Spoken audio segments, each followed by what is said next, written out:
Hello everybody and welcome. We're here at Colt Ainsworth, Warriors of Rodeo. I'm Vice President of Special Events. I'm here today with Mr. Clint Baker. He's the owner of Hose Mule, as you can see behind us. We're going to talk to him today about a couple of things, maybe some just how he got in. He was a firefighter. He is retired now. How he got into that, also starting his own business and doing that, coming from the first responder world to now providing equipment for those first responders. So Clint, I guess good to have you today, and we're kind of wanted to ask you, I guess let's start at the beginning with firefighting. How did you get into that? When did you start? I started volunteering here in Lorena in about 91, and I did that, and then I took the test at Temple Fire Department in 96. Got hired in 97 at Temple Fire Department, and still volunteered some in Lorena all through the years. Period of time to start a business. I did volunteer, just didn't have time with kids and start with a business. And about from 2008 on until here about 2 years ago, I was out of the volunteer, but I still helped or supported in the area. But like I said, I spent 20 years with the City of Temple Fire Department, 10 of those driver pump operator, and retired 2 years ago.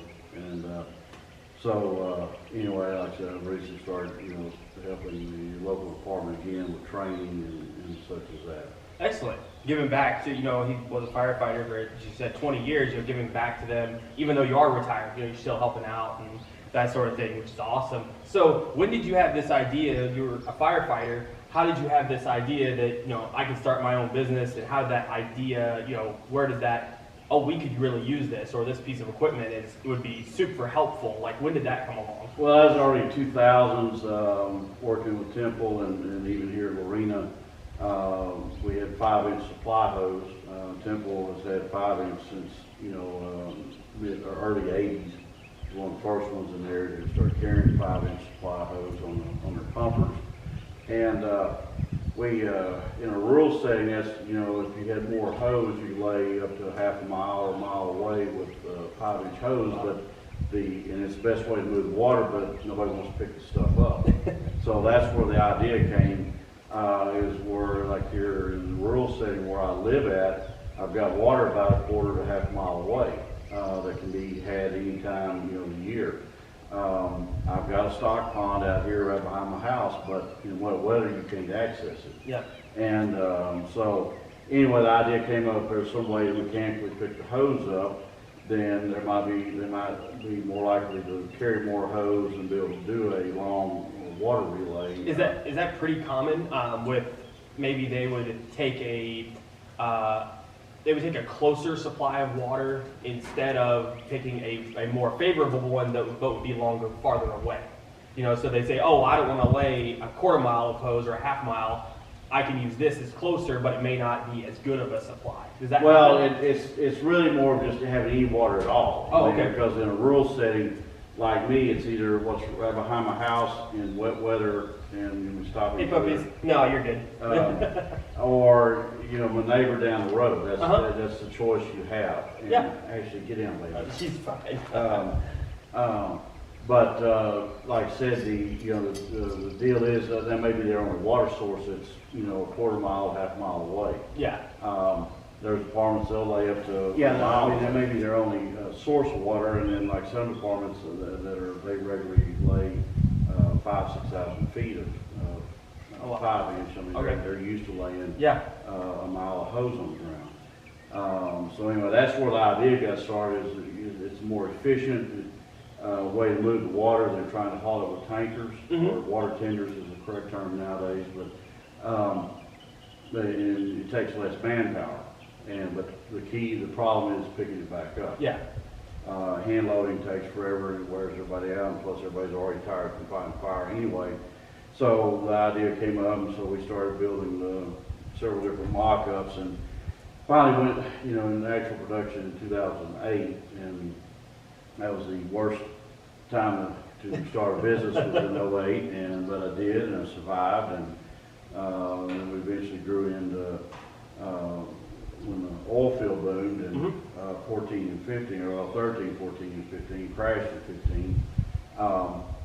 we built machines for the oil field hose, which is even bigger hose, and, you know, they were laying miles of hose to do fracking operations. Okay. So we sold the machines to them to be used in the oil field application as well. Still the same type of hose, just bigger.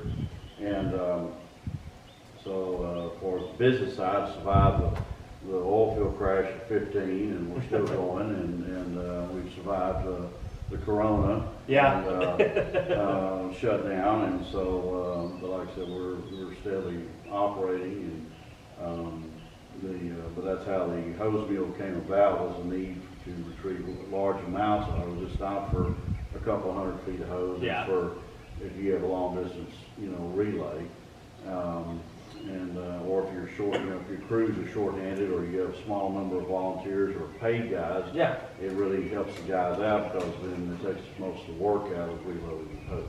Yeah, and you see I see we have one right up here above us. This is one of your trailers that is built, and you do everything from the actual, excuse me, the hose mule itself, the machine, all the way to the full-size trailer. Yes. They can carry the hose, it can do everything. So you're from, you know, start to finish, laying and picking up the hose, you provide the whole. Yeah, we can do a shebang. whole package deal. We can even sell the hose. I have a couple of hose vendors that I can do a whole package deal. Like this particular trailer here is a water supply trailer, and it's made to carry everything for a pumper to pull up and supply water from a rural setting, or drafting from a static water source like a pond or river or whatever. This is really made to pull up, and it can lay hose, it can pick it back up. It has all the hard suction, photo tanks, everything that a water supply operation needs is all on this one trailer. Oh, that's awesome. So, going from being a first responder and a firefighter to being a business owner, I mean, how did that transition work? And you were actually, you know, you started the Hose Mule while you were still a firefighter. And how did that work? And was there any, you know, this may have made things harder, or this may have made things easier? What do you think? Well, working the shift work, as far as me traveling and promoting it made that really hard, because, you know, I have 2 days off, I gotta be back, I only have X amount of vacation, and I saved vacation for trade shows that I could go to, and so like I said, on that side, you know, that did make it harder, but did have time off to work on, you know, the business, you know, on the 2 days off. Like I said, we were able to make a you know, a go of it. You know, real business people said I should have quit the fire department to pursue this, but I was too close to retirement. Yeah. And had too good a retirement to just give it up, you know, and so like I said, right now, like I said, it you know, we've made it grow, and you know, 11th year. Wow. And Liz, right? I have to edit this, but anyway, but let's see, 8, was this 20? Yep, we're in 20. Well, it should be our 11. I already got the 10-year stickers. And that was, well, anyway, just say 10 years old, 8 to, no, it's 12, going on 12. Right? It's not the reason I have that. Yeah, that's all right. That's a public school education. Yeah, 11 to 12 years anyway. But like I said, you know, on the business side, it was really a school of hard knocks. There was a lot of learning curve, a lot of money spent, you know, and learn the hard way. But when people think about starting a business up, you know, yeah, it's easy to get into it. It's the work to keep it going is the thing, and there's just a whole lot more to it than, you know, even I was naive, you know, going into it, and I'll admit it, you know, getting into business, that there's, you know, when you read these books or articles about entrepreneurs and people starting business up, about, you know, it's from dusk till 11, 12 o'clock at night or whatever, and really that's what it gets into. At times, we've been that busy where it was, like right after I retired, that first year of retirement, we were so busy that it was literally like that from as soon as we got up in the morning till 11 o'clock at night.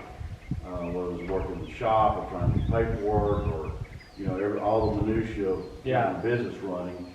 And after we got all our orders for that year out at the end of the year, and was ready for a break. Yeah. It was